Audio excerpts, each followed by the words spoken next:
Sobat milenial, selamat berjumpa lagi di rumah milenial akuntansi. Rumahnya belajar akuntansi dari generasi milenial hingga kini.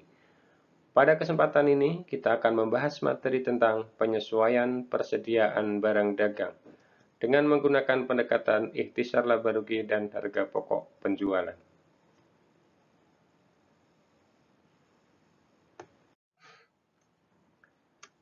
Penyesuaian persediaan diperlukan jika metode pencatatan yang digunakan adalah metode periodikal atau fisik. Karena dengan metode pencatatan periodikal atau fisik, saldo persediaan tidak akan diketahui setiap saat, apalagi pada akhir periode akuntansi, sehingga perlu dilakukan penyesuaian berdasarkan hasil perhitungan fisik persediaan yang masih tersisa pada akhir periode.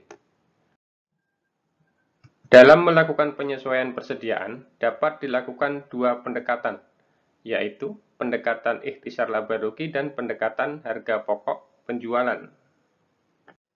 Perbedaan kedua pendekatan ini adalah jika pendekatan ikhtisar laba rugi akan digunakan akun ikhtisar laba rugi. Yang pertama, akan menyesuaikan jumlah persediaan yang tersedia pada awal periode dengan cara mendebit ikhtisar laba rugi dan mengkredit persediaan barang dagang sebesar nilai persediaan awal periode. Nilai persediaan awal ini dapat dilihat di neraca saldo. Kemudian yang kedua, membuat jurnal dengan cara mendebit persediaan barang dagang dan mengkredit ikhtisar laba rugi sebesar nilai persediaan akhir periode. Nilai persediaan akhir periode ini diperoleh berdasarkan hasil perhitungan fisik persediaan yang masih ada. Jika pendekatan harga pokok yang digunakan, maka jurnal yang dibuat adalah yang pertama, mendebit harga pokok penjualan, kemudian mengkredit persediaan barang dagang, mengkredit pembelian, dan mengkredit beban angkut pembelian. Nilai persediaan yang dimasukkan adalah persediaan awal periode, atau dapat dilihat pada neraca saldo. Kemudian yang kedua, mendebit persediaan barang dagang, retur dan potongan pembelian, dan mengkredit harga pokok penjualan. Nilai persediaan diambil dari persediaan akhir periode, yaitu berdasarkan hasil perhitungan fisik persediaan yang masih tersisa. Kita lihat contoh dalam melakukan penyesuaian persediaan dengan melakukan dua pendekatan tadi.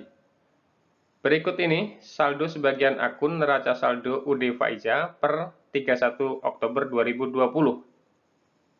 Persediaan barang dagang 4 juta, pembelian 15 juta, beban angkut pembelian 1 juta, retur dan potongan pembelian 1.500.000.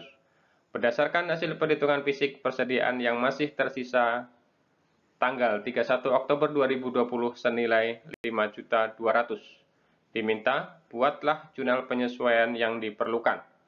Kita siapkan kertas kerja untuk jurnal penyesuaian. Yang pertama, kita sesuaikan dengan pendekatan ikhtisar laba rugi, yaitu dengan cara mendebit ikhtisar laba rugi dan mengkredit persediaan barang dagang senilai persediaan barang dagang awal, yaitu yang ada di saldo neraca saldo.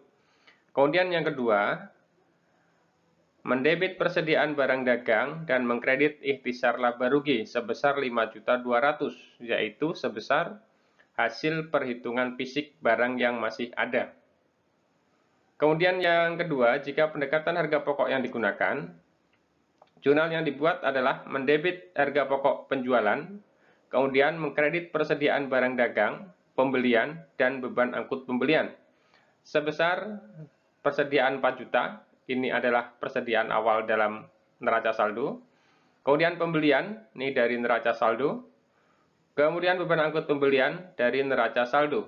Untuk jumlah debit adalah jumlah dari yang sisi kredit ini.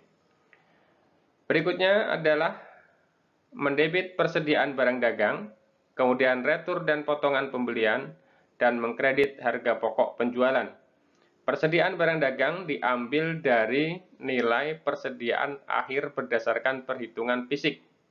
Kemudian retur dan potongan pembelian diambil dari neraca saldo, dan harga pokok penjualan merupakan jumlah dari sisi debit ini.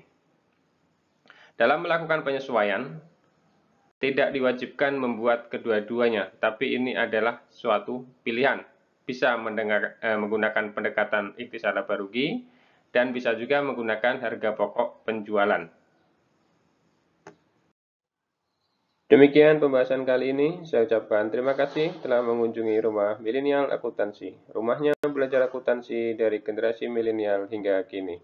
Jika video ini menambah wawasan Anda tentang akuntansi, jangan lupa klik subscribe bagi Anda yang baru bergabung pada pojok kanan bawah kotak watermark. Dan berikan jempol like dan share Anda untuk video ini. Terima kasih.